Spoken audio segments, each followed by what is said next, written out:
mon bon vieux phono, sans me déranger. Je peux écouter le premier numéro de Chevalier. Ça, c'était Bourvil pour accueillir Mélanie. Alors, le marché aux puces Paul Bert Serpette à Saint-Ouen. Oui, c'est... Beaucoup de gens qui nous regardent et qui sont oui, peut-être jamais allés là-bas. Qui ne sont peut-être jamais allés au puces de Saint-Ouen. Ce qu'il faut dire, Thierry, c'est que le marché Paul Bert Serpette, c'est le marché, on va dire, un peu star des puces de Saint-Ouen. Ça fait 70 ans, effectivement, qu'il a pris vie. Alors, tout d'abord, Paul Bert, en 1946, et puis Serpette, lui, voit le jour un petit peu plus tard, dans les années 70. Mais en tout cas, aujourd'hui, il forme un seul et même marché, très dynamique, qui rassemble un peu moins de 400 marchands.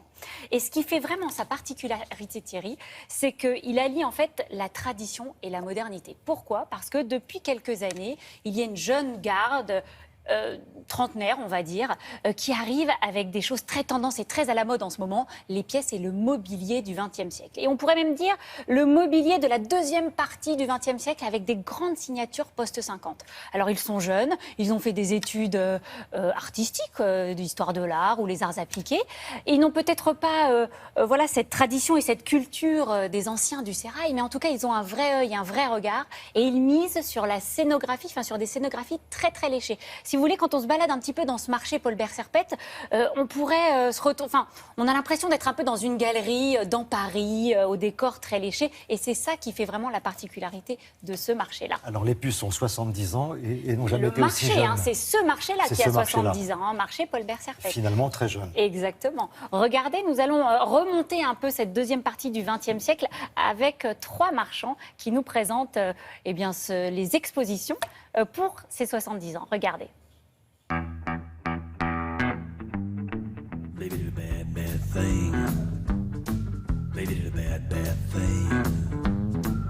Bonjour Aurélien. Bonjour Mélanie. Vous êtes spécialisé dans le design français des années 50 et 60 et vous présentez ce soir Pierre Garish. Pierre Garish était un des créateurs français d'après-guerre qui a été, à mon sens, le plus moderne de toute sa génération. C'est-à-dire qu'il produisait du mobilier pour le plus grand nombre en pensant systématiquement à la fonction. C'était ça sa patte? C'était justement cette sobriété, cette radicalité? Chez Pierre Garish, vous allez simplement avoir une forme minimale qui va servir à chaque fois une fonction précise, un confort précis. Et puis alors, ce qui est génial, Aurélien, c'est que pour cette expo, vous avez fait appel à Pierre Fray, célèbre éditeur de tissus et de papier peint. Exactement. Le tissu pampas se prête parfaitement à des formes aussi radicales que celle-ci. Pierre Fray réinvente la toile de Jouy, en fait, avec cet imprimé-là. Et l'anachronisme fou que cela crée, c'est absolument génial.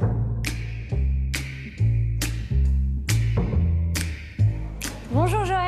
Bonjour. Chez vous, on rentre dans les années 70. Vous exposez ce canapé très emblématique. Expliquez-nous ce que c'est. C'est un canapé DS600 de l'éditeur suisse De Sède qui a été créé en 1972 par 4 architectes suisses. Sa grande particularité, c'est qu'il est modulable à l'infini. Ce qui fait qu'on en fait ce qu'on veut. Et puis alors, il a une patine extraordinaire. Oui, parce que De Sède travaille des cuirs de très grande qualité. En particulier, dans les années 70, il travaillait les mêmes cuirs que Rolls-Royce. Et du coup, ces canapés, qui ont 40 ans, ont des cuirs vraiment magnifiques.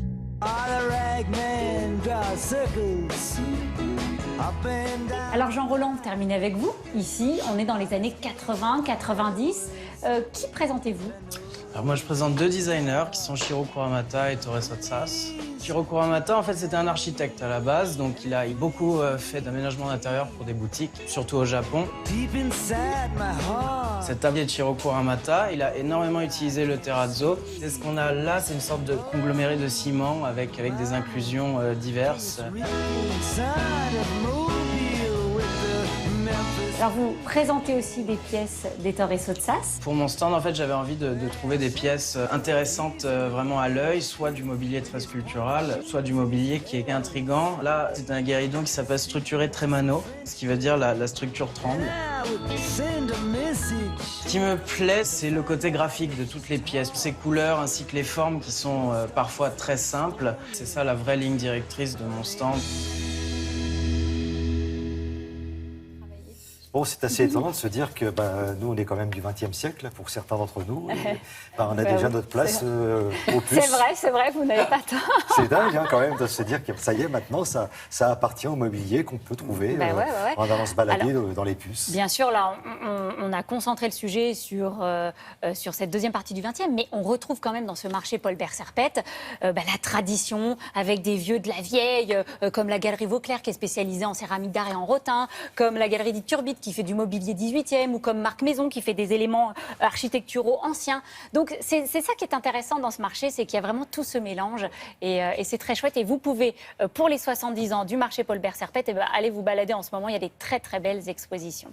Voilà, et vous le précisiez, c'est très intéressant, des galeries dans le 6e arrondissement à Paris, vous n'oseriez pas rentrer. Dans le même genre, c'est vrai qu'on n'oserait pas forcément pousser la porte. Mais là, il n'y a pas de porte, on est dans les puces. Donc en fait, il y a une proximité avec l'objet et avec le marchand qui est aussi intéressante. Merci beaucoup Mélanie. Voilà, si vous passez du côté de Paris, allez faire un petit tour.